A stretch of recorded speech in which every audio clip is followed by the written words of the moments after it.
Good morning and welcome to the latest Football Digest podcast. Thanks so much for joining us. Blimey, I think I've already put Matt Dunn to sleep there in the bottom corner. Look like you're nodding off, Matt. I hope I don't have that effect on you throughout the whole show. But anyway, joining me this morning is Andy Dunn, Chief Sports Writer of the Daily Mirror, Chief Sports Writer of the Daily Star, and Matt Dunn, football aficionado of the Daily Express, who's still got his head down. Oh, apologies, Matt. I think he's having some technical difficulties, so he's working hard at that. I was getting seriously concerned, Matt, about I'm not sure he'll last the full 90 minutes. Sparkle, yeah. Basically, how on earth you can't last 60 seconds? How on earth are you going to see? Can't make a sub. Yeah, how on earth are you going to get through the next 60 minutes? Right. So anyway, I'm pleased to say that Matt will hopefully be rejoining us shortly after his technical issues. But guys, what a incredible week. Honestly, football should never surprise us, should it? But I mean, the quality, I think, and the drama of the two Champions League games on the back of really unprecedented scenes at Old Trafford on Sunday. The Man United fans protesting before causing the game to be postponed against Liverpool. And really, the Super League issue is not going away, is it? So how does football move forward from that? How do the Big Six move forward from that? It is a really interesting time. We'll look at Jose Mourinho's return to football management. Blimey, 15 days since he left the last one. People talk about the sort of the special one's powers failing as well, and yet clubs are still queuing up to get him, and he's gone off to Roma. But listen, let's start with the Champions League, guys, shall we? And what a game last night! I was actually going to cross to Matt, so we'll have to sort of kind of because he was there at Stamford Bridge.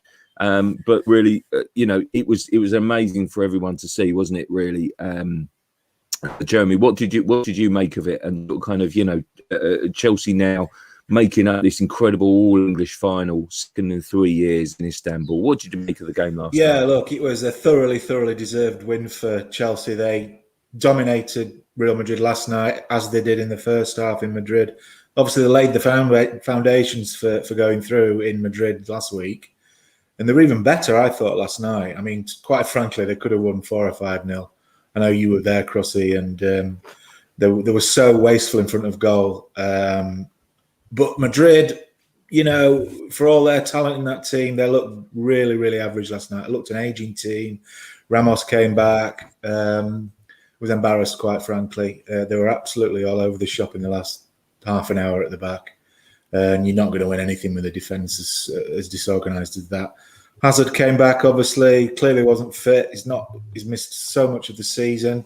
He was a passenger, really, for the full 90 minutes. Well, he got taken off towards the end. But so he was a very, very disappointing to see him not really make an impact. But Chelsea were fantastic. They are a really, really well-drilled team. They absorbed the pressure. They allowed Madrid to have most of the possession, and they just hit them on the break with the speed of Havertz and Werner. And Werner was, look, he got his goal. Anyone could have converted that one, but that will give his confidence such a lift. But he was a real handful last night with his pace and his direct running. And they thoroughly deserved to go through, and it just really was another notch on the bedpost for Tuchel in terms of what a remarkable transformation he's made at Chelsea since he replaced Super Frank. So they're going from strength to strength, and they will be a real handful for the City in the final. It should be a cracking game now. Yeah, I like your comparison there. Not on the bedpost. And it's 99 days since Tuchel took over from Super Frank. 99 days in which he's taken Chelsea to the brink of the top 4. He's got them to an FA Cup final and now European Cup final as well. What a job. Yeah. Yeah, it's absolutely remarkable. He's that was a sort of thrust of my rewrite last night when you sit there and sort of take in what they've just done, Chelsea. Yeah, this was a team of youngsters that was supposed to be building over the next couple of years into a team capable of achieving the tops in the game. And suddenly here they are in a Champions League final. And the transition has been remarkable. You know, I was lucky. I was the opposite side of the ground to you last night, John, I think. But I was sat right behind where all the Chelsea players, all the substitutes sit and make a hell of a racket and a noise trying to fill that stadium with a bit of atmosphere. But when Mason Mount came off very late on, having scored his goal, it was great because he was yards in front of me and you could see how much it meant. The excitement, the boyish excitement. That's what you want your football team players to look like when they've just achieved something like that. You want them to be as excited as you are as fans. He couldn't believe he was in a Champions League final. And he was being, surrounded by Callum Hudson-Odoi, Tammy Abraham, the youngsters that had grown up in that club together. And it was just a joyous moment to realise that these are kids still, effectively, who've just achieved something remarkable that they only ever dreamed of doing. And here was the reality. And fair play to Tuchel to instill that sort of discipline that they showed last night. And I have to say, Kante again was absolutely superb in popping up everywhere where Real Madrid didn't want him to be. And somehow he just seems to be getting everyone playing to their strengths and making them look the part, because definitely Chelsea were the best team, not just in the first leg, but in the second leg as well eventually. Yeah, it was, I must say, everyone had so much love. Andy, you wrote about Kante, didn't you? Yes. I went into bat for Rudiger. I thought Rudiger was immense, but basically, Kante has just been phenomenal the last few weeks, isn't he? And your piece absolutely detailed that. It was almost a love letter and appreciation of this incredible player. Yeah, I absolutely. But the thing is it goes without saying that and bear in mind we talk about, there's a lot of talk this morning about, Real Madrid, an aging side, and so many players over 30. Kante's over 30. N'Golo Kante turned 30, I think, back in March. He's no spring chicken in football in terms. Yeah, I think he's been managed well by Tuchel, who obviously didn't start him against, was it Fulham at the weekend? And he will have to manage him over the next, couple of seasons. I think one of the reasons why I think Kante might have gone off, the boil at some stage was because there was too much being asked of him, and he was asked to do too much during a game and too many times. And I think if he's managed carefully, he'll obviously be just a fantastic asset to Chelsea. But I wrote about Kante. A lot of people wrote about Kante, and he was obviously excellent. But then, in a way, it was much the same as Man City the previous night. You could have picked out Rudiger, as you well say, to write about. You could have picked out Mason Mount to write about. I could have picked out Timo Werner. Had I not written about him in the first leg, I would have written about him last night and about how he is unfairly maligned, without a doubt. Yeah. I mean, absolutely, I thought he was outstanding last night. I was a little bit surprised he's taken off. Stats, he doesn't miss those, Andy, does he? He never misses those averages. Yes. Have you seen those stats? I mean, it's astonishing. Yeah. He's basically 22 goals he's been directly involved in this season. Yes. And more for me, you're right to raise it, in that basically that's more than any other Chelsea player. 12 goals, 10 assists. That is incredible. That is, and he'll score. Maybe he should have had 50, but hey, wow. And we have this in, unfortunately, a lot of the comments on him, in this country is based on the fact that I'm sorry, but it doesn't help that he's not an English striker, because last night he was absolutely hammered for, going half a yard offside when he scored that goal. That was obviously disallowed, spotted by the assistant referee, and it was as though, I don't know, there was some sort of heinous crime. Well, his momentum just took him there. It was a great run. Good finish, and he'd strayed a little bit offside, but the English pundits absolutely hammered him for it. And it's as though people can't wait for Timo Werner to miss another chance. I don't know why. I think he was superb last night, so I could have written about him. I could have written about Mason Mount. I could have written about Jorginho, who I thought was almost equally effective in midfield as Kante, and that's the measure of Chelsea's performance. In the same way that you could have done exactly the same the previous night about Manchester City. You could have written about Ruben Dias, you could have written about Kyle Walker, John Stones, Riyad Mahrez. It was a very, very good team performance. What I would say is that, and I get all the, I like the idea, Matt's saying about it, this wonderful sort of like, it makes it sound almost romantic and sort of like, some sort of fairy tale. Well, it's not. Chelsea just spent heavily. I mean, Chelsea have spent heavily over the last couple of seasons. Well, come on, as a Man City, you're bringing Pulisic off the bench, £60 million player. You've got Havertz lined up. You spent. Chelsea have invested. Chelsea and Manchester City are in the final of the Champions League because they have invested better than any other two clubs in Europe and more heavily than other clubs. It's as simple as that. Where, yes, you need to. It needs to go in terms of coaching. I think they've been brilliant, Guardiola and Tuchel. The players have been great, but let's not get this idea that again it was something that was going on after the game about how great this made English clubs. Well, actually, it means we're in a far healthier position in terms of what English clubs can spend on players. And Chelsea have done that. And this is a reward for continuing investment by Roman Abramovich, in the same way that City is a reward for continuing investment by Sheikh Mansour. And that's Chelsea do have a fantastic squad. They had a fantastic squad under Frank Lampard. Tuchel walked into a squad that was ready-made in terms of the personnel, not ready-made in terms of the way it had been coached and managed for the first half of the season. And that's why he's doing such a fantastic job. Isn't it partly a reward for investing well?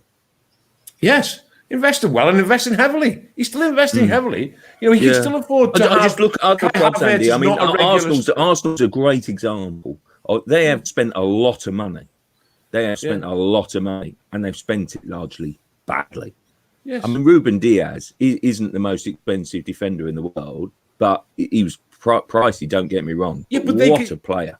Yeah, but they can. Yeah, what a player! I mean, yes, he's done very well, Diaz. I'll give it. I've seen your video of why you're voting for him for Football of the Year, and it's very convincing. I've ignored it, but very convincing. But the fact of the matter is, when you say yes, he's a good buy, and he didn't cost a lot of money. But Nathan Ake cost a lot of money, and he barely plays. They can afford. Benjamin Mendy cost a lot of money, and he barely plays. And cost a lot of money, and he's now not first choice. So City can go to Crystal Palace, where I was at on Saturday. And they can send out Laporte, Mendy, and Nathan Ake at a combined cost of 150 million quid. As their reserve backup, and that's where, and hence benefiting the first team, who then take to the field against Paris Saint-Germain. Yes, investing well, but investing heavily, so you can have a Pulisic on the bench. So Kai Havertz doesn't play every game. It's investing well, agreed, and hats off to them. But they are still investing heavily, and these two clubs are still reaping the rewards. It's why English football could have all four teams, let's face it, in the finals of whatever. United heavily invest. Arsenal heavily invest, as you say. And because we are, essentially, the Premier League we are the Richmond of Europe. There's no getting away from it. Yeah. Matt, I just want to ask you one more thing about Chelsea before we move on to City, which is that Chelsea took so much criticism, didn't they, in January, changing another manager. I get this splashback largely because they were sacking a legend and replacing him with Thomas Tuchel. Not so much about Tuchel for Lampard, but it doesn't sit easy with us, does it? In English football, for whatever reason, clubs changing their managers, as regularly as revolving door policy, I called it, and basically it justifies Abramovich's methods, isn't it? I mean, it's another final. They've got another final, and. Does it sit in easier with you? Do we accept it? Do we move on with it? Is it palatable? Is it the done thing now? It works for Chelsea. It does, but in the same way, managers aren't held in the same regard on the continent as they are in this country. You look at someone like Jose Mourinho, who whips into Milan, wins a couple of Scudetto, dumps the Champions League on top of it, and then walks away to another job. Job done, and they're happy he'll be a part of their history, but he won't be the focus of their history. You look at the big names in English managerial history: Fergie, Brian Clough, Bill Shankly, Arsene Wenger. They're all people who stayed at the same club for a number of years, by which, not 2 or 3, we're talking about decades, built a legacy. And that's what, we talk about legacy fans these days, don't we? But that's what we like in this country, is the legacy. And you talk about eras. And 3 years isn't an era. You need to have that longevity to be a successful manager. We will talk about the Guardiola era at Manchester City because he's gone there. The Klopp era, we're getting onto that kind of longevity. But that's what we love in this country. We want people managers mainly, to define a period in our club's history that we can all hark back to in years to come when nobody's winning anything and the new kids on the block are overspending the most again. And that's the secret for managers. If you want that, and I think this is why Guardiola stayed as long as he has, is because I think he gets something in terms of appreciation that he didn't get, perhaps, after he left. But he didn't get it, wasn't going to get it at Bayern Munich. And Barcelona, there's no real culture of that long-term, managerial sort of entity. So, it's what you like. And we don't like the fact that managers are kicked out quickly because you've got to give them a chance. And that English managers are lucky in that regard because some of them get over that initial hurdle, like Fergie, who wouldn't have survived his first 4 years on the continent. But then you reap the benefits, and everyone's hoping that Frank Lampard was going to do that. But if you want those trophies to keep coming in, perhaps you do need to find that formula a little bit more quickly because the money's going to run out quicker than the sort of managerial goodwill. Yeah. Matt, though, why do you have to give them a chance? I mean, what if you? Well, that's what I'm saying. Perhaps that's if you want the trophies now. If you appoint someone and 6 months later you think, you know what, I've made a big mistake here, you should be entitled to get rid of that person. It's like buying a car, isn't it? If you buy a car and you don't realise you don't like it after a few months, you swap it for something else. Is that something you're doing, Crossy? I was going to say, Jeremy, do you know that? Do you know that experience? The other thing about longevity is, while it was remarkable to see how long Wenger and Fergie lasted at their respective clubs and all the success they had was wonderful, look at the state of those two clubs now in terms of how they've struggled to, replace those two guys and continue that success. They've both failed miserably since then.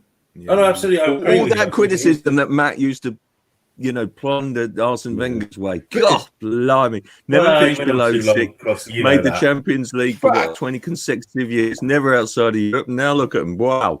Anyway. But no, just quickly on that point, Jeremy. I totally agree. And that's what Chelsea do. But it depends on if you just think football. If you only think football is about winning, then fine. That's the thing. If it comes down to, I agree, Matt. I like the idea that you can build a legacy. I like the idea that you can develop a relationship with the supporters of a club. I mean, we've gone on about during the Super League fiasco. How many times did people say, well, football is about the fans. Football is more, clubs belong to the community. They're not just things that like if you don't win, then you just bin someone because of that. I don't think.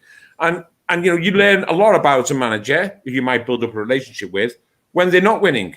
I mean, it'll be interesting to see how this goes now with Klopp, who's going through not a great time now at Liverpool, but he'll still be like idolised by Liverpool fans. He still has that relationship with Liverpool fans.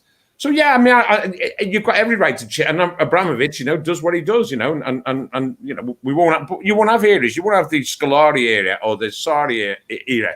It's easy for me to say, but.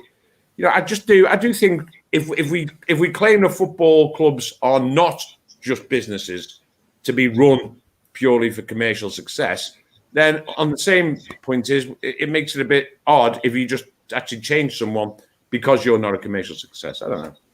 Yeah. Anyway, the thing is, it'd be unwise to teach a legend as they did in Frank Lampard. But anyway, Jeremy, if Chelsea win the Champions League in Istanbul, will you be able to find one Chelsea fan anywhere in the world who would say, you know what, it was big mistakes actually? Frank. No, I'll find a few of my colleagues who'll say that, of course. But they'll have him back in some job by the way. Very good. Jeremy, right, yes. I want to come to you because basically you were at the Etihad Tuesday, weren't you? Yep. And you were described to me as being the wettest journalist that they've ever seen going to the game. Well, I was all right. I had an umbrella. Oh, see, I was prepared for the broadsheets putting the gravy pre-summer on the story. hailstone. No, it was bizarre. It was a bizarre. Dash from the car to the ground. It was a stormy night off the pitch and a stormy night on it. I mean, it was fast and furious and fantastic for City. It was like a repeat, actually, of the week before when, PSG just imploded in the second half. It was shambolic. It was all that was bad about them that we've seen down the years in terms of them being described as flaky and not having the stomach for a fight. I mean, they finished with 10 men again for the second time in 6 days when Di Maria got sent off for stamping on Fernandinho, who actually provided a masterclass of winding him up. In fact, he was at it all night, Fernandinho. Fully justified his selection ahead of Rodri in that holding midfield role. He was wonderful. There was too many players. I mean, like Chelsea last night, every City player was really at the peak of their game on Tuesday night. You couldn't find a weakness with them. They realised the magnitude of it all, and they all rose to the occasion. Even like I know Dunny mentioned a few. Stones and Diaz were immense at the back. Zinchenko was brilliant at left back. Kyle Walker was good. They were all good. Foden was sensational again. Don't care where you play him. You just got to start him for England when the Euros start. Just give him any shirt. Just give him a shirt and play him. He's got to start that tournament. So yeah, they were thoroughly deserved winners. It felt like a watershed moment for City in terms of the mental hurdle of getting over that sort of big knockout win, getting to the final. I know Pep will see his job half done. Obviously, no one remembers a runner-up, do they? And he's got to go and win it now. The same for Chelsea. Finish. It's great getting to the final. It's a great achievement, but unless you win it, it's pretty meaningless in the long run. So so much at stake in that final. But yeah, they were great. Mahrez took his goals really well. Could have been worse for Pochettino, to be honest. And when you think about what he's facing in the next 10 days or so, he's got 2 huge games there in terms of trying to salvage something from what's turning into a disastrous season for him there. You feel like they've gone one step backwards this season, PSG. So they've got 2 huge games coming up in the cup and the league to try and win something. Basically, if he finishes potless there, I don't know. I mean, it's not great, is it? It's like Dunny keeps saying, you can't win Ligue 1 with PSG. Farmers League. There's something wrong. So yeah, look, it was great to see City get to the final. It felt like their holy grail moment, and it's all set up for a great finale now. The irony with PSG, as we mentioned before, is they sacked a manager capable of getting to the Champions League final. Yeah. Yes. Well, he qualified them already, hadn't he, through the stages? Yeah, it does make it slightly odd. Jeremy, just coming back to you on City, because you cover them a lot and you see them a lot. It's 5 years in the making, this Champions League final. Well, 13 years, really. Yes, yeah, of course, yeah. I guess I'm talking sort of Guardiola terms. Yeah. Since Guardiola took charge. I look at it as if they've had 2 Guardiola teams, really. I see this as not evolved, completely, but it's a sort of a second generation team. What fascinating! I mean, I just think they're playing some sensational stuff. The other night was a disciplined team performance, wasn't it? It wasn't necessarily about the sort of absolute flair and blow away stuff, really. I mean, I just love Guardiola. I love watching Guardiola teams, and the 2 generations are. Just a wonderful, wonderful watch, and English, brilliant for English football. Is this better than the last one? It's a different side. It's difficult to compare teams, isn't it? You had how many teams did Fergie generate down those 2 decades or more at Old Trafford, and you can't. It's impossible to compare them because they all have different qualities. But essentially, this team really has no weakness. I think the key moment for me was in Paris last week when they did go behind. In the last 2 or 3 years, that team would have folded probably and not made it through. But they made a sterner stuff. They seem to have this calmness and belief that they can actually take on the best in Europe and beat them now. So they're unstoppable, really. I mean, I'm sure Tuchel will come up with a plan to prove me wrong, but they're a relatively young side too. So you can't see them not dominating for the next 2 or 3 years at least. As long as Guardiola's happy to stay there. I suppose the issue will be if he goes on and wins the Champions League later this month, that's job done, really. And the only thing he can do from that then onwards is add more layers to the cake, really. But so, you know, it has been a long time coming, and you know they've fallen down in the past in had some embarrassing defeats in Europe. But I think they've used that as a collective, and it's now a force for good, and it's driving them on. Yeah, Andy, what do you think? I think it'd be great if he stayed after this, win or lose. I think it'd be great. We love watching his teams play football, and I would love to see him do another 2-3 years, as we referenced before. That then it would become a Guardiola legacy. It would become the Guardiola era. We don't expect him to stay for the 20-odd years of Ferguson and Wenger, but listen. I suspect he stayed. Yes, but I suspect he's actually hung around longer than many of us thought, and he might fancy. I mean, he clearly loves winning the Premier League. He's going to win it again. I'm sure he'd love to win it again and again. And actually, if he looks round, he probably thinks, you know what? Because as good as City have been this season, I mean, let's get one thing straight. There's been some fairly ropey stuff in opposition to them.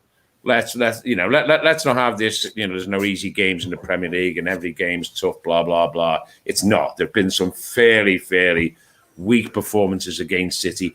Some of their biggest rivals have had very indifferent seasons. We're talking Liverpool, we're talking Arsenal, we're talking Spurs.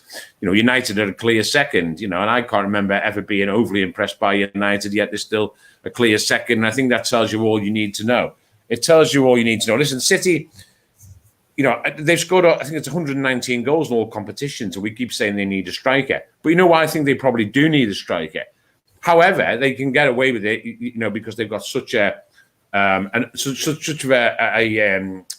whole field of alternatives in the way they play, but also because in the Premier League, it hasn't been that tough. I mean, I'm sorry. I think people have been opposition hasn't been great this season. City have been magnificent. To put on that spell of games, to win so many games on the spin, they've been sensational.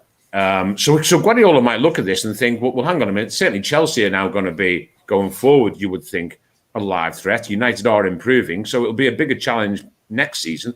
But I think it'll be quite up for that. I really do. I think, he seems to enjoy it. He seems to enjoy the atmosphere, in terms of, the attention surrounding the Premier League. He seems to enjoy the way it's played. He certainly has a good squad. I think his biggest challenge, I think it's really interesting moving forward after this season. I think his biggest challenge will be, he's been very lucky in the sense that his squad has been, basically pretty much fully fit for the entire season. Aguero had a long-term injury. De Bruyne was out for a bit, wasn't he? Nathan Ake was out of the 8th choice centre-half, was out for a bit. So you think, he's actually been very fortunate that he's had a fully fit squad. And a lot of games, and I was at Selhurst Park where, most of that team that played against PSG, probably off the top of my head, 8 of them, were all on the bench. And so he's very lucky to be able to do that. However, his biggest challenge is, how do you keep these players happy? How is he going to keep Raheem Sterling happy when Raheem Sterling is now no longer an automatic choice for the first 11? In fact, you would have him down maybe as behind Foden, certainly, behind Mahrez, certainly, behind De Bruyne, certainly, behind Bernardo. So maybe he's 5th in the pecking order. So how do you keep Raheem Sterling happy, and what do you do about a new contract? How do you keep Aymeric Laporte happy, who arguably was their best defender last season? And was talked about as one of the best defenders in Europe, and now he can't get into the first team. How do you keep these type of players, these quality of players happy? It's okay having a squad of... And listen, the trick is he seems to have done it. He seems to have done it. But you know what's funny, Jeremy? At the Etihad, where we sit, obviously, is right behind the substitutes, where the substitutes now are scattered around, And I always look at them and I always think to myself, some look, let's put it this way, some look happier than others to be on the bench, or some look less angry to be on the bench. And Raheem Sterling, really, you can tell he's really angry not being in that starting lineup, and good on him. And so he should be. Other players, I'm looking around to see Eric Garcia there a couple of times this season. I think, well, he's clearly just not bothered. He's going to move anyway. I think that's going to be one of the fascinating narratives of next season. Is how does Guardiola, especially if he actually recruits more players. He's got to sell anyway, you would assume. How does he keep that squad happy? And motivated. My only thing about that... Where does Raheem go from here, John? Well, he's got 2 years left, isn't he, in the summer? Yes, and he's looking for a new deal, isn't he? He's looking for a new deal. For big money? And basically, for big money, obviously. But, in normal circumstances, you'd say half of Europe would be chasing after him. But we're in the midst of a global pandemic. You wonder whether there's a big money market for him. You wonder whether, how desperate City will be in terms of financially to keep him. Honestly, in terms of... I personally can see why the form's dropped off. Because the form has dropped off. Because he's worried, genuinely worried, what's my next move? I love Raheem Sterling. I love him as a player, as an individual. I think he's a great, a terrific role model, leader, icon, brilliant player. But I tell you what, last few months not been right. I think he's thinking about... People underestimate, I think, sometimes... you can take one. Me and Matt spoke to Aubameyang yesterday on the Arsenal pre-match press conference. This is a player, world-class striker at his best, and he's been way off it this season because he's had other distractions and big distractions, albeit. And but it takes 1% to throw a player, I think, and then basically, I think that's what's happened with Sterling. Yes. There's no doubt about it, because I think a Sterling at his best starts for City. I do. Yes. The only thing I think in counterance to your argument, and I totally understand that, it's a great shout, but how do you keep them happy is Mahrez is the antidote to that. Because, I was driving to Chelsea yesterday, listening to ridiculous phoning about is Mahrez underrated. Well, of course he's not. How can you possibly say that? He's not been underrated when he wasn't playing well enough or consistently enough to be picked. Now he is playing well enough to be picked. He's great, but that's not being underrated. You only have to watch football and use your own eyes. Don't get lured into this ridiculous, is he underrated? What? Because you finally noticed him. Well, more for you. He's a great player who won the title with Leicester in 2016, and then basically he's never unhappy sort of parting from Leicester when frankly he just didn't show up for the last while.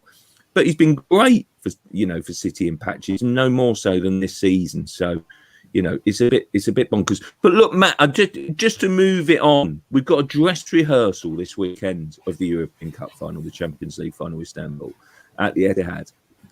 Can Chelsea need to win, by the way, don't they, for top four? There's still a live battle. And then basically also, I just feel as if that FA Cup semi-final win will help Chelsea's mentality. How big a game is this on Saturday? And equally, are Chelsea, a real big threat to City's Champions League dream? Second one first. Yes, they're a threat to the Champions League dream, because they've shown they've beaten a Pep Guardiola team in the FA Cup that he put in front of them. And he just has an incredible way, Tuchel, of finding the weaknesses. He doubled up against Real Madrid on certain players, and they didn't like it. And he finds a way of playing in a style that City won't like. So on a one-off game, he's always got a chance of nicking that one. So for once, I think an all-English final won't stink out the entire continent like it has done in the past. That's an absorbing fixture. What's equally interesting is the mind games that go into the team selection this weekend, because you're right. Tuchel was brought in to get them in the top four. This is a lovely bonus that he's doing with the two cup finals. But that's his job. And so he has to go all out to win and keep in front of the chasing pack, because it is getting tight up there now. So he has to play a strong team. Guardiola doesn't, but then they also want to get the title wrapped up. So, I don't think he'll go as sort of left field as he did in the FA Cup with his selection, but I don't think it'll be the full strength team, because I don't think he'll want to show all of his cards. So, it's kind of like a dress rehearsal, but it isn't. It's, I think, a few little things will be worked out by the two managers, a few things tried. But make no bones about it, both teams will want to win this game. And so it'll be competitive. I think it'll be a completely different game between the two, because that last showpiece at the end of the season that's all hell for leather, win at all costs. And this is just a little bit more intriguing. And I think after the come down, after what happened last night for Chelsea, it's going to be hard for them to match the intensity. So it'd be interesting to see, but no, the mouth-watering one's the big one. Yeah. Just coming back to that. Sorry, John, but just coming back to that, I think that those team selections are going to be fascinating on Saturday. I can't wait to go and watch that on Saturday. Now there's something really on it. Like City can win the title, so it could have been gone had Liverpool played Man United and won there last Sunday. Now you've got a title decided at your own stadium, which will be fantastic. But as Matt says, Guardiola doesn't need to play his strongest team, but I think he will want to play a strong team to get over the line. Even though then he's got 3 chances next week when United play 3 league games, obviously in a few days. But I think what Guardiola will do, I think what's interesting, he keeps mentioning, do you notice he keeps mentioning how, and this is going back to what we were just discussing a couple of minutes ago, he keeps mentioning about how sad he is for the players who aren't playing. It's the first thing he said, on Tuesday night. And it's what he said last week at Selhurst Park. And I do think he will play these players in the last remaining league games. So you will see Aguero start against Chelsea in this game coming up on Saturday. You won't see him start in the Champions League final. You'll see Aguero start. You'll probably see Jesus start. You'll probably see Benjamin Mendy start. Without a doubt, you'll see Laporte start because I think is John Stones still suspended. I'm not sure. Yes. He was certainly. He gets 3 games for that offence against Villa, doesn't he? So. Yeah. He did the Carabao Cup game and the Palace game. So, and you'll see this type of player start. You'll see probably, maybe not Cancelo because he also does play in big games as well, and Rodri and Fernandinho switch. But Jesus, Aguero, Laporte, Mendy, that type of player, I think he'll play in these final league games. So it won't be the team that he will send out. The team that he will send out against Chelsea is presumably very similar to the one they played against PSG. So you won't see that team. But even so, it will be, it's just going to be a fascinating game. Chelsea have to go, they've got a tough run in. And other sides, comparatively, teams like West Ham, for example, have got, I wouldn't say an easy run in, but, they've got 4 winnable games, West Ham, to try and nick a top 4 slot. And Chelsea have got some, tough games, not only, so it is this game. And have they got Leicester as well, Chelsea? I'm not sure I might be wrong. Well, Chelsea got but banker at home next Wednesday against Arsenal. Yes, well, they've got Arsenal as well. So the thing is that makes it, not a must win, but certainly they have to go all out for the win. So it should be absolutely, fascinating game this Saturday, but not Guardiola showing his Champions League hand. It will be, I think, 4 or 5 players. I'm sorry, and I forgot Sterling will obviously play. Yes, yeah. No, it'll be interesting. Mind you, they're not bad guys to bring in, are they? Yeah, no, they're not. They're not a bad B team. How about that finish from Aguero last Saturday? Oh, unbelievable! Mate, finishing the season, unbelievable. What a player! I do feel a bit sad in a way about Aguero because Aguero is one of the all-time greats in the Premier League era. Yes, and I just think the last couple of seasons, it's just we've almost forgotten in a way just how brilliant and great he has been. And I just think we need to get back to kind of celebrate those amazing memories because he is one of the absolute greats, absolutely, sensational. Jez, I just want to go to you about the events at Old Trafford last Sunday because what a seismic moment. I mean, blimey, I think you were stranded in the car park for hours, weren't you? And, I thought that was on the crossbar. I mean, what an incredible day. I mean, really, it was an astonishing show of force, wasn't it? And passion and determination. No one's going to condone the violence in any way, which we know about. But equally, United fans called for a peaceful protest. They largely got it, and it was a show of real defiance, wasn't it? Yeah, it was a seismic moment, really. I know it's sort of been brought to a head by the Glazers' role in the proposed Super League plan. United were heavily involved in that. it just felt like a tipping point because, this was 16 years really of building frustration and anger towards the Glazers from United fans, and it all sort of reached boiling point on Sunday. Like you said, no one condones fighting with police getting injured, arrests made, and we have to make a point that the minority were involved in that, and the majority went to Old Trafford on Sunday to make their point in a calm manner.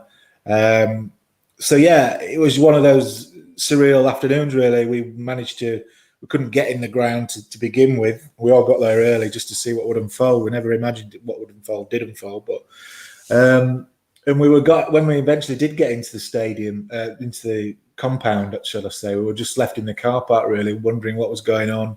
The police helicopter was doing laps of the stadium up above us.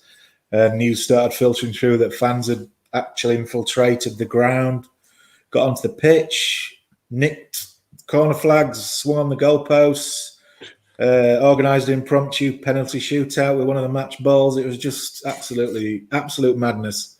But ultimately, they achieved what they wanted to achieve by either foul means or fair, and that was to disrupt the game. I think their ultimate plan was to just delay kickoff, but they went the whole hog and actually got the game postponed for such a massive, arguably the biggest game in the English football calendar. Well, it has been historically, for that to be postponed because of fan power is a first. I can't recall that ever happening before. And I don't think United have come out with any credit whatsoever. They had at least a week to prepare for this event, and they were clearly not prepared for it. They underestimated the strength of the movement within the fans. If you watch footage on social media, stewards did little or nothing to stop the guys from charging in through there. The police really were quite lenient with them. So the Premier League have launched an inquiry. That's ongoing. There could be sanctions against United. You now have to cram that game in before the end of the season. But look, I think the bigger picture is 2 days before the cup final now, isn't it? I think. Yeah, on the Thursday. Yeah, so yeah. But look, the Glazers. The ironic thing is that all the poison is aimed at the people who weren't there. They were 4,000 miles away in Palm Beach in Florida. So I know Avram got doorstepped, didn't he, by Sky this week? Yeah. Just didn't say anything, got into his car, drove off. And I thought that sort of summed up the whole thing, the whole issue with the Glazers in terms of their public relations. Their grasp of public relations is absolutely woeful. And, we saw the statement from Joel Glazer after the Super League collapse saying we need to rebuild a trust. There's never been any trust between the fans and the Glazers. The communication from them that filters down through United is so poor. It's just so poor. And I get why they're so frustrated. The argument is that the Glazers actually, they only care about making money. They don't really care about winning things. And to diehard fans, that's unforgivable. So, yes, there were some ugly scenes, but yes, it's a changing moment in the landscape because they'll take strength from that, and other club supporters will do the same. So, they will see that as a way of really making themselves be noticed and listened to in the future. Yeah, it was a real seismic moment. What happens now, Andy? Because does that encourage fans to do it again, to do it more? Does the Premier League statement there sort of kind of, the new charter that's incoming make an impact? What happens now? Because Arsenal fans are sort of kind of talking about, another process before tonight. Let's see if that happens. They're being urged not to get behind the team. But, there's so much reflective anger, isn't there, over this? And, does that go away in any sense? Well, there is reflective anger. I completely agree. What I would say is that it's localized. I mean, as in specific club-wise. I mean, let's face it, there are going to be no protests at Chelsea and at Manchester City. It's almost, my conspiracy theory. It's almost as though they've stitched the others up. They somehow, have escaped scot-free essentially from their supporters. A man, a kerfuffle at Chelsea early on. And that is it, but that's not going to be the case at Manchester United. Bear in mind, Manchester United is also a very specific case where, as Jeremy has just so brilliantly outlined, is that their fans have been, in opposition to the Glazers, has been that seething discontent, simmering, sometimes above the surface, sometimes under it, with the Glazers' ownership from the very moment that they took over. And the Super League fiasco basically has been the tipping point for Manchester United. Other clubs weren't at that tipping point. Chelsea were not at that tipping point. They had an owner they loved. They have an owner they loved. Manchester City, exactly the same. So that wasn't a tipping point. That was just, the only reaction from then is, why the hell did we get involved in that? Oh, right, well, at least we're out of it quick now. Let's move on. That's not going to be the case at Manchester United. They are the most extreme. And I understand that because that is just final confirmation for them that Manchester United's owners were prepared to disregard the history, the tradition of a cup competition, the European Cup, that defines Manchester United as a club in so many ways. So many ways, so many positive ways, so many tragic ways, so many, and they were just prepared to bin that for a annual snout in the trough exhibition. And that is what really was the tipping point for these United fans. And I fully understand that. It's not quite the tipping point for Liverpool fans because, and I come back to this, is because they were okay with FSG before this happened. There were little problems with FSG. The ticket prices when they, was for one. There have been small sort of, short moments of discontent with FSG, but nothing major. The positives far outweighed the negatives of John Henry's ownership. So Liverpool might not be as vociferous as United, and Arsenal, as you well know, we're maybe even further down the line than Liverpool in the sense that, and closer to United. And Arsenal fans, have not been, positive about Kroenke for some time now. So I do think it's all going to be localized. I don't think you're going to see any mass rebellion of Premier League fans, across the board or across the 6 clubs. But you will continue to see it with United, and I fully understand why. Yeah, I thought it was rather ironic because we always talk about wanting kind of these distant foreign sort of to be on the ground close to their clubs, kind of English based or whatever. And then, I don't know whether you saw Match of the Day too.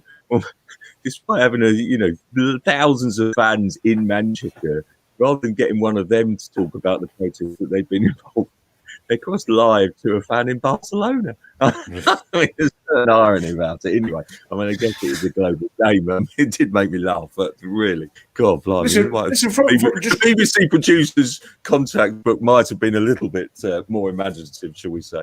But just from actually speak to a journalist actually in the protest.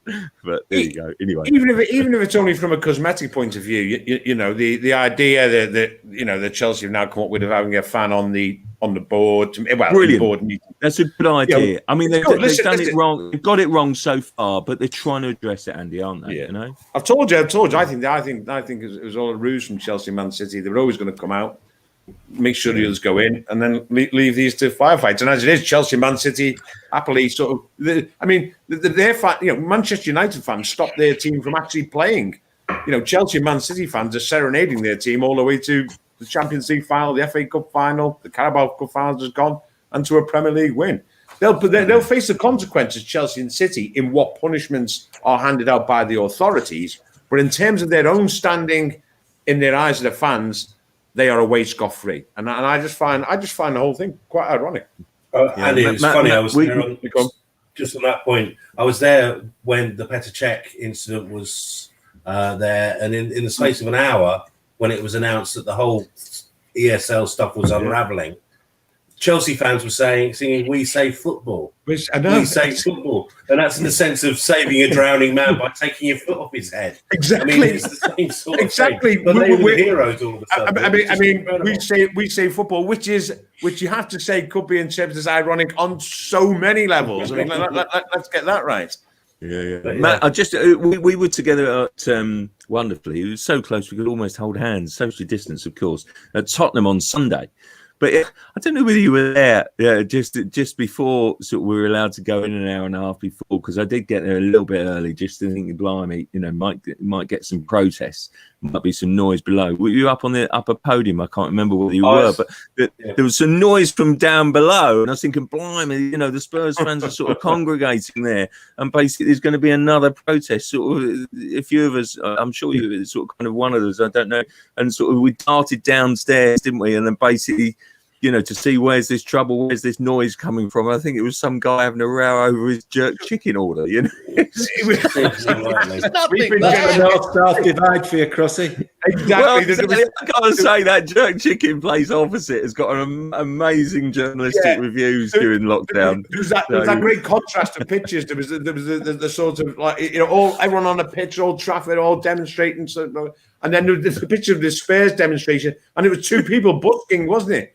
There's two people busking outside the stadium. Absolutely, as you say, it's probably I think the depth of feeling against Daniel Levy for the way that he runs the football club rather than involvement in the ESL. Let's be honest. But Matt, I do want to move it on to Jose Mourinho. Jose Mourinho's back in football.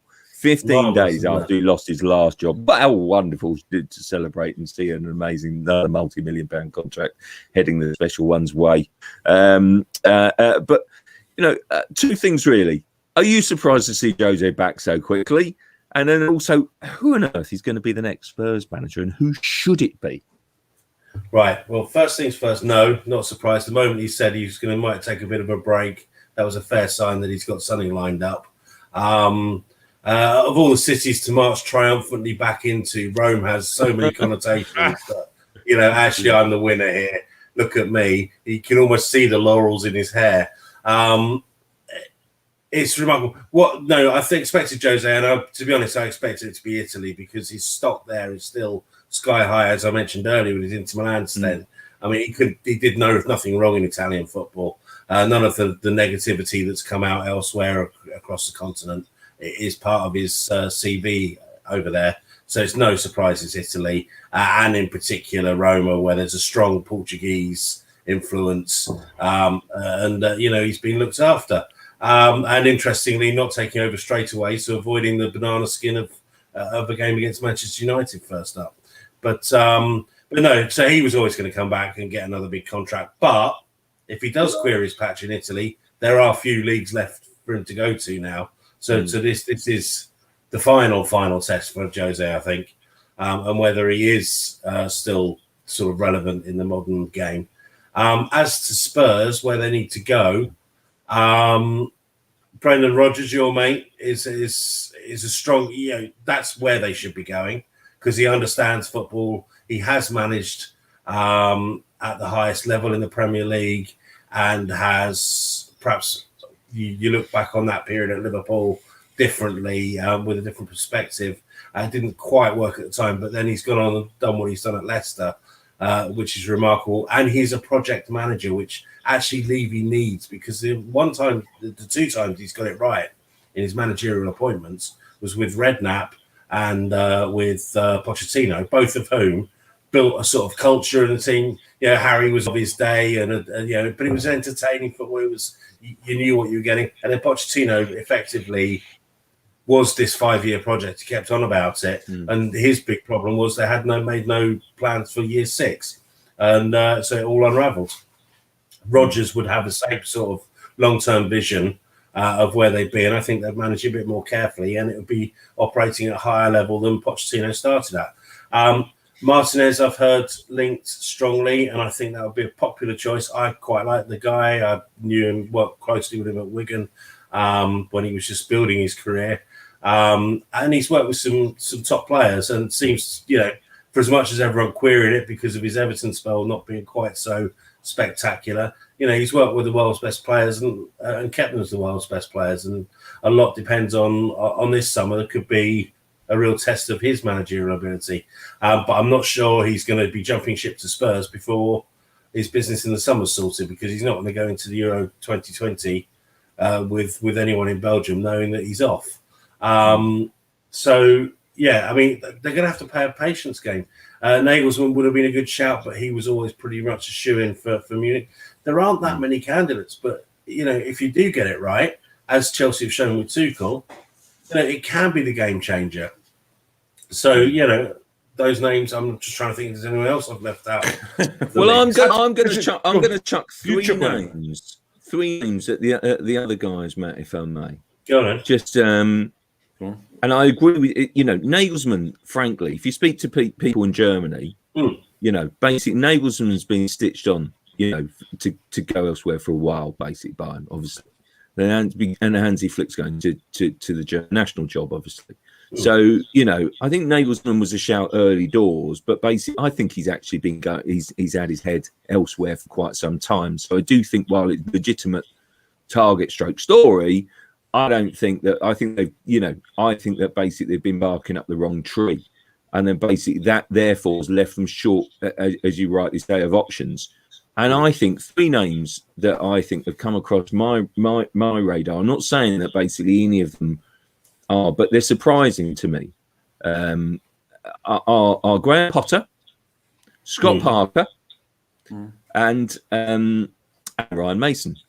Yeah. Now, I think, if we were in Germany, and the way that they do Germans, sort of the German progression from managers, I think Graham Potter would easily be stepping up from, I don't know, from a lower end Bundesliga team to a sort of a Dortmund, for example, and they would welcome that. I think that would be met with skepticism by Spurs fans. Guys, as those three managers, potentially, are they viable? Are they what Spurs need? Do they need that younger manager? Do they need that younger manager to champion younger players? Well, it's Crossy. In an ideal world, you would love to see somebody like Graham Potter get a massive job like that. Yeah. Because, like it or not, that is a huge step up from Brighton to Tottenham. Yeah. But how long would he need to integrate himself into the ways of a club like that? Because everything's just on such a bigger scale, isn't it? You've got a better standard of player, you've got a massive stadium, you've got more money to spend. It'd take him 2 or 3 years to settle in, maybe, and you just don't have that time, do you, at a club like Tottenham? They need to win something. They need to be challenging for the top four. It's a massive problem that for Levy now, because Kane came out, didn't he, last week, and gave an interview which basically said, we don't win anything. I want out, basically. I mean, you can read between the lines, but that's how I saw it. It's the strongest suggestion from Kane yet that he might decide to leave in the summer. If you lose Kane, which manager is going to want that job if his best player and talisman is jumped ship and gone to City or Barcelona or wherever? So it's a chicken and egg, really. But and Kane will probably want to know who the manager's going to be, because that'll be so influential in what he finally decides to do. So we're back to pickle, but leave it is in one heck of a pickle. Yeah, absolutely. Just finally, Matt, just because you were on the call yesterday, Aubameyang, an Arsenal season. Aubameyang speaking, he spoke well, didn't he, as Arsenal captain? Yesterday, very well. admitting his mistakes, very candid about his mother's illness and malaria, and being dropped from that Spurs game. It's a huge few weeks for him. It's even bigger, arguably, a few weeks for Mikel Arteta, isn't it? I mean, the thought of Arsenal being out of European competition for the first time since 95, 96, I mean, it would be devastating for the club, I think. They could be in the Champions League in a couple of weeks' time. If they, yeah. I like to see your positivity, Matt. I like to see that. You know me, I always get behind Arsenal. I think you need to. I think Arsenal need to really be able to show what Arteta's bringing to the table. It's all this well, if you're inside the club, you can see these things. Great. I'm really happy if there's this great culture in the canteen and everyone's holding their knives and forks in the right hand or whatever. Whatever's going on inside the club, great. But ultimately, you're the manager to produce results on the pitch. And Arteta hasn't done that. They're playing against an Emery team going into it in a lower position in the league. They seem to have any direction. And Aubameyang this season has been a difference.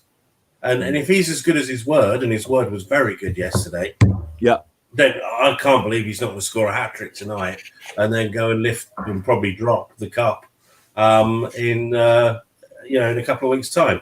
And yeah, good luck, because he is that good a player at that level to do that sort of thing. And the way he spoke, we have to remember that these are human beings as well.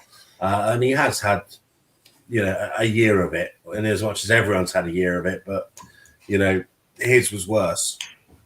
Yeah. I love to see players talking. I love to see players talking to actually admitting, their mistakes. Do you know what I mean?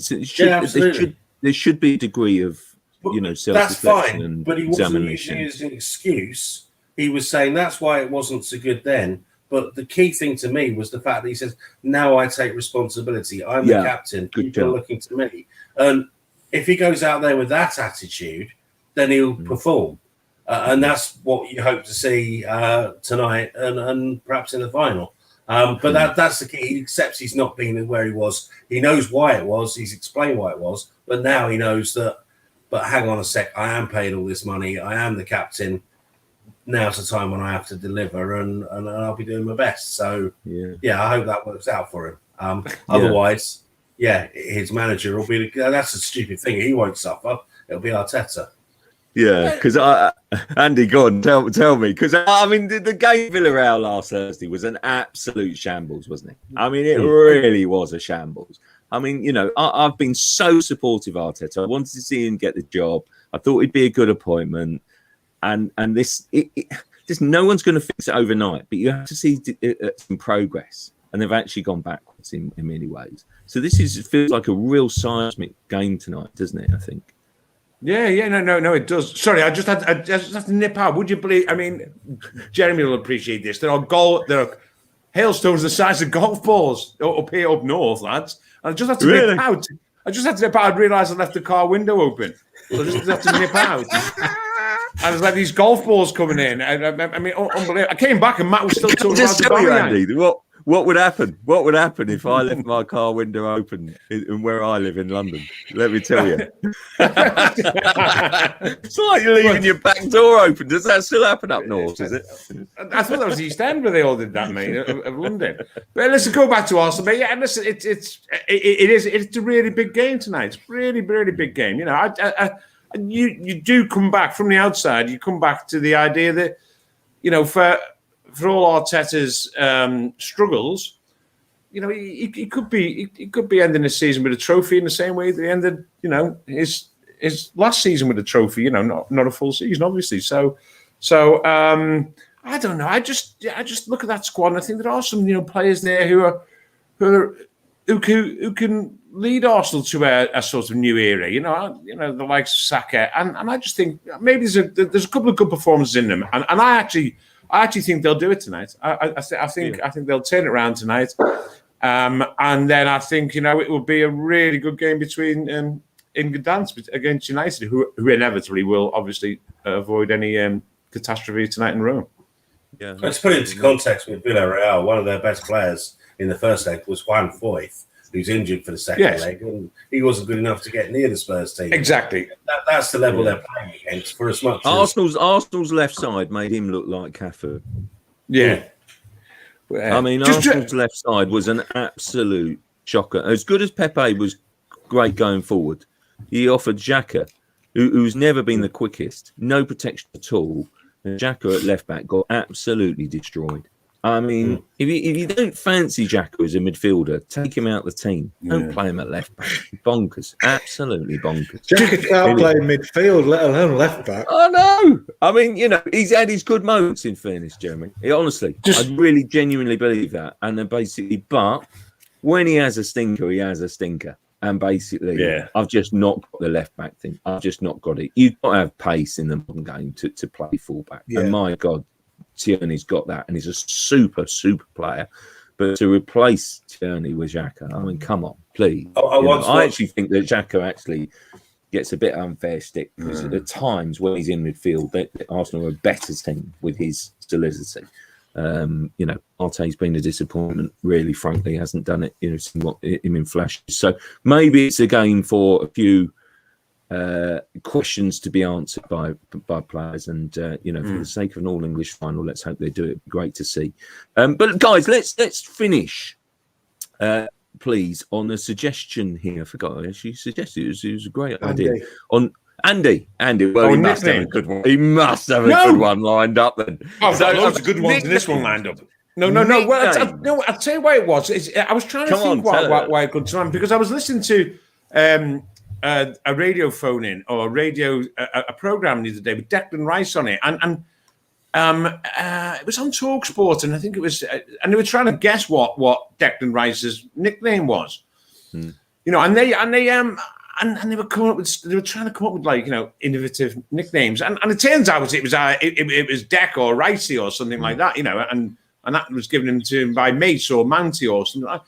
And you just do think that, and it just got me thinking, you know, whatever happened, you know, to the generation that used to give nicknames, you know, to all players. We still don't have any, you know, and I just thought, well, like there was a time growing up when every player had a nickname, or everyone had a nickname, not just players.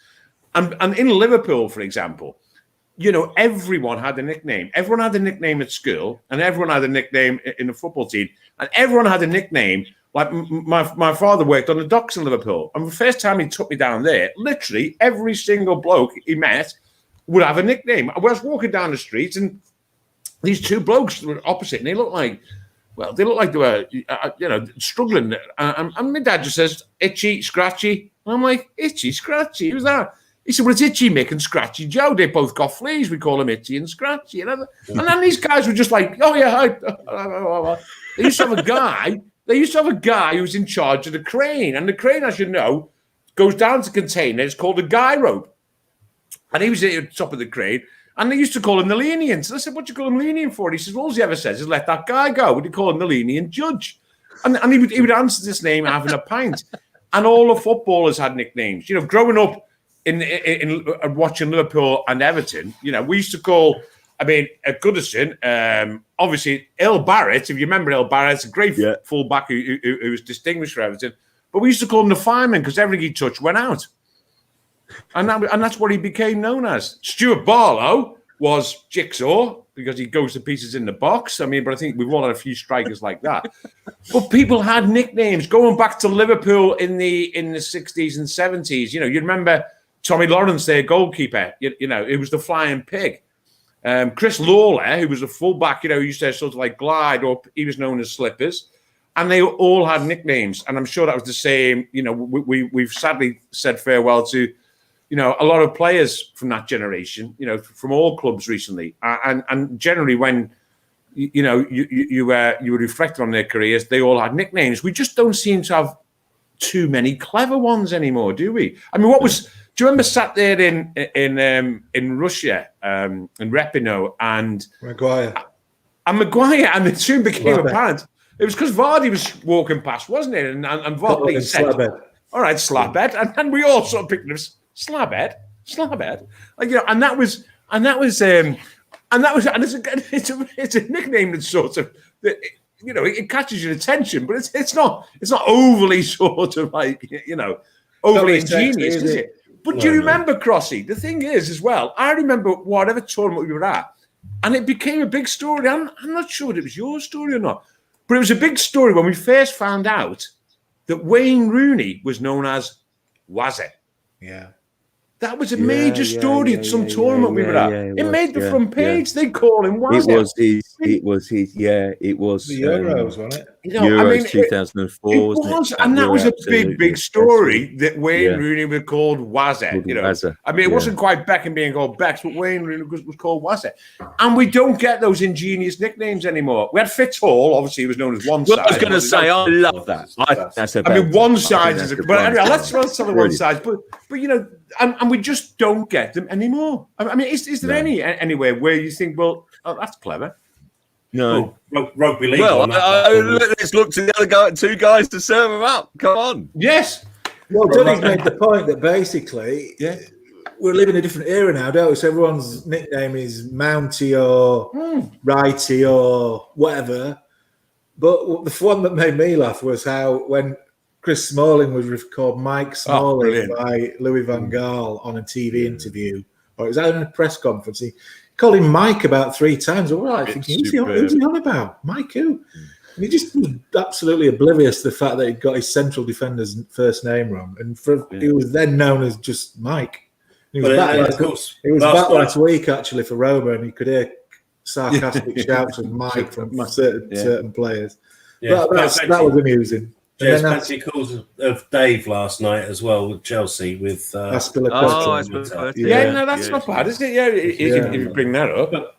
Yeah, Rugby League won that battle over the clever one, didn't they? With Chariots of Fire, wasn't it? So we spotted that one. But I must say, there's certain nicknames that I really dislike, and I dislike them when they're written as much as anything. But there's tendency now to call, and I've fallen into it. I've waved the white flag of surrender, frankly, because I keep on having sort of kind of copy change and all that sort of stuff. But the notion that we would call, England the Three Lions, and the Three Lions boss Gareth Southgate. I mean, what? Who would possibly say that? Who would say that? No one. Answer: nobody. No one. And it's a bit like Charlton. I always remember Charlton. Seeing it written, Addicts boss Alan Kirbysh. Charlton fans, it's not. They're going, what? What are you going on about? It's just. It's a club nickname for sure, but it's not. You never write the Gunners the Addicts tonight. But that's good point. Do you never write the Gunners? Sorry. Do you never write the Gunners? Again, I've fallen into that thing because basically I give up. Because basically, if you don't, it gets changed anyway. So I often write Gunners, boss, or whatever. It's ridiculous. If you think about it, Spurs is, Spurs is the nickname, really. Out of Tottenham Hotspur, isn't it? But it's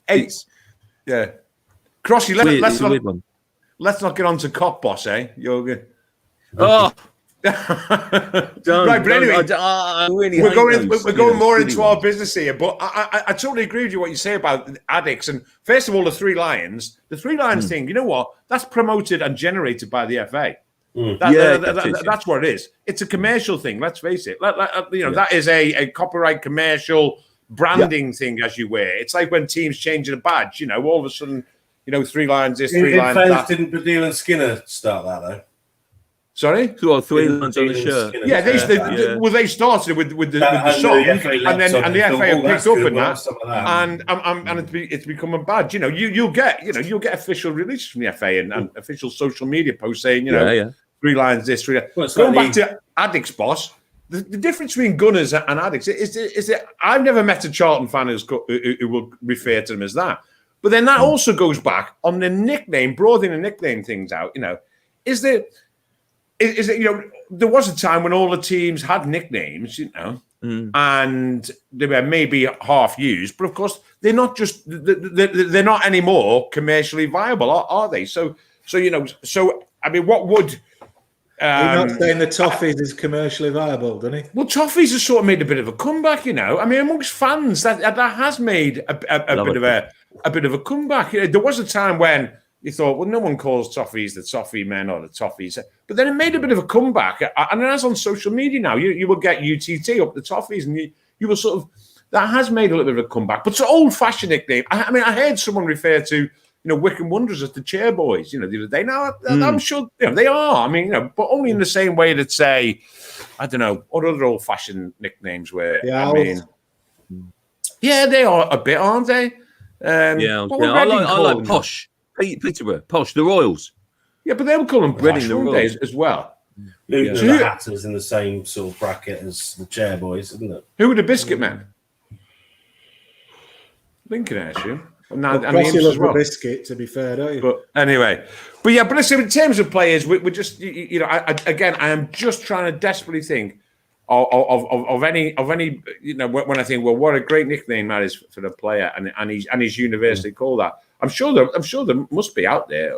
There's a famous story, isn't there, from the Northeast bemoaning the lack of nicknames when Shola Amiobi first broke through on the scene at Newcastle, and they said, "God, a name like that, you must have a nickname." And he said, "No, they're just, what do the players call you?" He says, "Shola." And he says, "Oh, well, what does Bobby Robson call you?" He says, "Carl Court." Carl Court, yes. Yes. Good anyway. I thought you were going to say Warshola, but there you go. But as you say, that was another nickname, wasn't it? But anyway. As we head into the Euros, sorry, John, but as we head into Euros, we've still only really got. I'm trying to go through the England team now, but there is still only. I think Slabhead is someone who's not referred to other than by his actual name, is it? No, we'll have to make it a business to try and find out one that's a bit. Well, you haven't got one, have you? Quirky, yeah. But they're normally easy done. You just have mates. Right enough. Yeah. So Anyway, a dying breed. I mean, we have general nicknames, don't we? Just sorry, we don't want to go on too long, but we have nicknames for colleagues, don't we? Nicknames? Oh yes. Quick sample. Oh. I'd rather. Well, I can think of one that always amuses me when I basically wasn't the most complimentary, but when I think you're over complimentary. When I saw this particular person walking across the street in Asia on a pre-season tour, I bellowed out, and he wouldn't have. I've forgotten where I was. Basically, not one that you'd call to his face. And sure enough, and basically heard me. They walked straight across in answer to. Not the most complimentary nickname, but I really can't say it. Anyway. No, that's not to say. I won't mention the joiner, the chap I call the joiner, because he gets halfway down his pipe and then goes and joins another round. Yeah, well, I know. There's the great Charlie Sale, basically a few nicknames for various people. My favourite one probably Charlie was two dinners. Charlie was two dinners after two dinners at one point, yes, for obvious reasons. They served up his and Alan Smith, sort of kind of a joint dinner, and basically, they're supposed to share it out amongst themselves, and Charlie ate both portions. But no, the one that he famously, unfortunately, so I better not say because the journalist is no longer with us, but famously nickname was Crime. Crime never pays. Brilliant, but really, really stupid, really. But I don't think anyone has enough nicknames between me and Charlie as my great friend Charlie White. But choose anyone from about 7 different options. But anyway, guys, we could talk about nicknames all day and have a good laugh. But there you go. Anyway, guys, thanks so much for joining. Thanks so much everyone for watching, and we'll be back. Same time, same place. I'm sure there'll be so much more to talk about after another incredible week. Thanks for joining.